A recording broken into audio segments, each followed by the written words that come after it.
आज की कहानी है एक बाज की।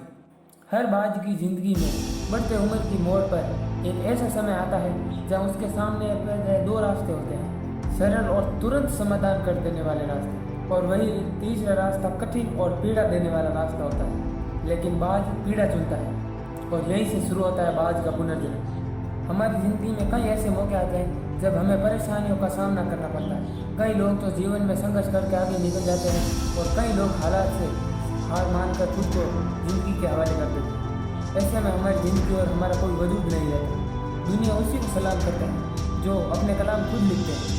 सिर्फ इंसान ही नहीं, कुदरत में हर प्राणी के साथ ऐसा होता है। तो आइए जानते हैं बाज के जीवन से जुड़ी आश्चर्यजनक कहानी। बाज लगभग 70 वर्ष जीता है, परंतु अपने जीवन के 40 वर्ष पर आते आते उसे एक महत्वपूर्ण निर्णय लेना पड़ता है। इस अवस्था में उसके शरीर के तीनों अंग बेसहार होने लगते हैं। पहला, पंजे लंबे और लचीले हो जाते हैं और शिकार करने पर वह पंजे मुड़ जाते हैं।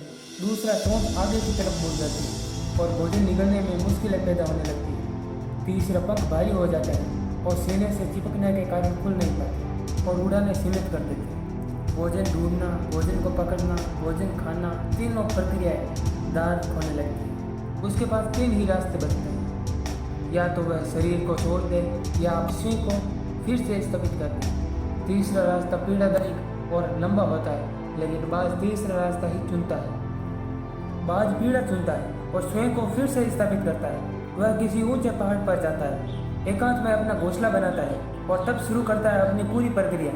सबसे वह पीड़ादायक रास्ता इसलिए चुनता है क्योंकि उसका जन्म बादशाह बनने के लिए हुआ। सबसे पहले वह अपनी चोंच को चट्टान पर तोड़ तोड़ कर पूरी बिखेर देता है। अपनी चोंच से अधिक पीड़ादायक कुछ भी नहीं पक्षी राज के लिए। अब वह इंतजार करता है चोंच का फिर से उगाने का, और उसी प्रकार वह अपने पंजे भी तोड़ देता है और इंतजार करता है पंजों का फिर उगाने का। नई चोंच आने और नए पंजे आने के बाद वह अपने पंखों को नोच नोच कर निकाल देता है और प्रतीक्षा करता है नए पंखों का उगाने का। 150 दिन की पीड़ा और इंतजार के बाद वही भव्य और ऊंची उड़ान। इस पुनर्स्थापना के बाद वह ऊर्जा, सम्मान और गरिमा के साथ 30 सालों और जीता है। आपने कई बार सुना होगा, भगवान भी उसी की मदद करते हो जो अपनी खुद की मदद खुद करता है। आज आपको इसकी मिसाल मिल गई होगी। जैसे बाज संघर्ष करता है 150 दिन तक और भगवान उसका संघर्ष बेकार नहीं जाने देता। उसको नई जिंदगी देकर कुदरत हमें यह सिखाती है, जैसे पंगे पकड़ के पटी, चोंच सक्रियता की और पंख कल्पना की स्थापना है। इच्छा हालातों पर काबू रखने की, सक्रियता स्वयं की गरिमा बनाए रखने की, कल्पना कुछ जीवन में नए पल बनाए रखती है। हमें भी 40 वर्ष तक आते आते इच्छा, सक्रियता और कल्पना तीनों के तीनों निर्बल पड़ने लगते हैं। हमारा व्यक्तित्व ही ढीला पड़ने लगता है। आधे जीवन में ही जीवन खत्म होने जैसा लगता है। उत्साह, आकांक्षा, ऊर्जा नीचे की ओर जाने लगती है।